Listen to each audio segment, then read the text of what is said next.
Մեկրիչն եմ։ Պարոն Բաբայան, ինչ սպասելիքներ ունեք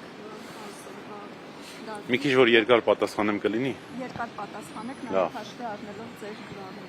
Տեսեք, մենք ունենք մի իրավիճակ, որ հանրային քրեական հետապնդում հարուցող դատախազը իր որոշման մեջ նկարագրել է մի գործողություն, որ իբր Արշակ Սրբազանը կատարել է այդ գործողությունը, որը թմրամիջոցների իրացման հետ ոչ մի առնչություն չունի։ Այսինքն այն ինչ որ գրել են գործողությունները, եթե օրինակ ենթադրենք դա իրականում տեղի ունեցած լիներ, ապա անգամ այդ պայմաններում հնարավոր չէր լինի Արշակ Սրբազանին մեղադրել այդ հոդվածով։ Սրանից հետո, սրանից բացի կալանքի միջնորդությունը զարթուղի ճանապարհներով գնում հասնում է մեր կողմից շատ հարգված, շատ օբյեկտիվ դատավոր Մասիս Մելքոնյանին։ Մասիս Մելքոնյանը այս հանգամանքներում, երբ հիմնավոր կասկածը բացակայում է իմ նշված հանգամանքներից ելին, իմ նշած հիմնավորումներով, այնուամենայնիվ կիրառում է 2 ամսյա կալանք։ 2 ամիսն անցնելուց հետո Շենգավիթի դատարանը հերթապահեր, երբ որ արդեն կալանքի երկարացման միջնորդություն պիտի ներկայացվեր։ Միջնորդությունը ներկայացվում է Շենգավիթի դատարանի տեղեկություններով, այդ միջնորդությունը կրկին զարթուղի ճանապարհներով գնում հասնում է Մասիվի դատարան։ Հույս ունենալով, որ կհանդիպի մեր կողմից շատ սիրելի, շատ հարգված, շատ օբյեկտիվ դատավոր Մասիս Մելքոնյանին։ Բայց բախները չի բերում, որովհետև Մասիս Մելքոնյանը պարզվում է Հայաստանում չի։ Այլ գտնվում է Ամերիկայի Միացյալ Նահանգներում։ Դրանից հետո այս միջնորդությունը նույն զարթուղի ճանապարհներով պտտվում է, գալիս է հասնում է կենտրոնի դատարան։ Կրկին մեր կողմից շատ ավելի սիրելի, շատ ավելի հարգված մեկ այլ դատավոր, կարող եք ասել, Կարեն Ֆարխոյանին։ Եվ մենք հավատում ենք, որ Կարեն Ֆարխոյանը կիրականացնի արդարադատություն եւ Արշակ Սրբազանն ազատ կարձակվի։ Պարոն Բաբայան, մակագրում Հավատացիք, չէ՞։ Ձեռքով է եղել Ֆարխոյանը։ Այո, ձեռքով է։ Երեք հատուկ ընտրել են, հա։ Եթե չեմ սխալվում 21 թվականին կամ 20 թվականին, եթե չեմ սխալվում, այս իշխանությունը փոփոխություն մտցրեց դատական օրենսգրքում, մասնավորապես որ կալանքների միջնորդությունների քննող դատավորներին նշանակվի ձեռքով եւ ոչ թե էլեկտրոնային համակարգով, բայց միևնույնն է այդ դեպքում էլ կա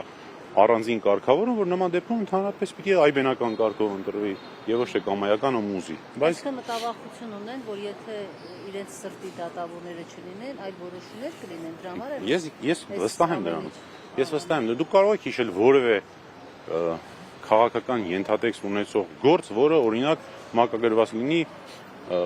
քիչ թե շատ օբյեկտիվության համբավ ունեցող դատավորի։ Չի եղել նման դեպք, երբեք չի եղել։ Եթե եղած է լինի, վստահաբար օբյեկտիվ է եղել այդ որոշումները։ Պարոն Բաբայան, իսկ այս գործով ուղղությունից եղել է, թե չի եղել։ Դե հիշում եք, որ նահագնության գաղտնիությունից ելնելով չեմ կարող շատ փակագծեր բացել, բայց կասեմ, որ ոչ, որևէ ուղղությունցմունք չկա։ Պարոն Բաբայան, իսկ այդ իրեն ապացույցը, որ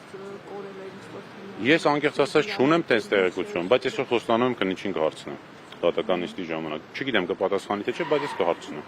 Եթե ասեց ինչ պատասխանեց կգամ կասեմ։ Որոշակի ազդեցություն անշուշտ կունենա։ Բայց ասել թե այդ գործ էլ գոյություն չունի, այնքան էլ ճիշտ չի լինի։ Հաշվի առնելով նախորդ նիստը, որը կալանքի նիստ է եղել, հա, կալանավորումից առաջ եկել է դատարան։ Այս դեպքում եւս ենթադրում է, որ նույն հիմնավորումներով են լինելու, եթե այո, խնդրում եմ ասեք դրան որոնք են հիմնավորումները եւ կարծեմ 4 ռիսկ է, չէ՞, դրանից 3-ից մեկը որն է այդ ռիսկը։ Խոչընդոտելը։ Նախաքննությանը խոչընդոտել։ Ինչպես պետք է խոչընդոտել։ Ասում են հեղինակություն ունեցող անձը կարող է խոչընդոտել, թե ինչին պիտի խոչընդոտի, չգիտեմ։ Ոչ մի կերպ, ուղղակի գրել են գրելու համար։ Ինչ նախաքննական աշխատանքներ են տալիս։ Դե ես չեմ կարող ասել։ Նախ չգիտեմ, որ իմանամ էլ իրավունք չունեմ ասելու։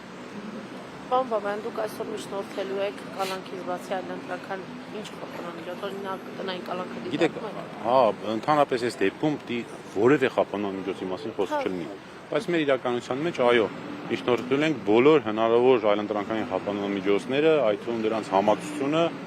միայն թե բանտային կալանք չլինի։ Բայց հույս ունենք շատ մեծ, որ հավատում եք, չէ՞ էլի։ Բան էլ չի փոխվելու, նույնն ալնելու ինչ որ եղել է։ Որովհետև պատմեցի ինչի էլի։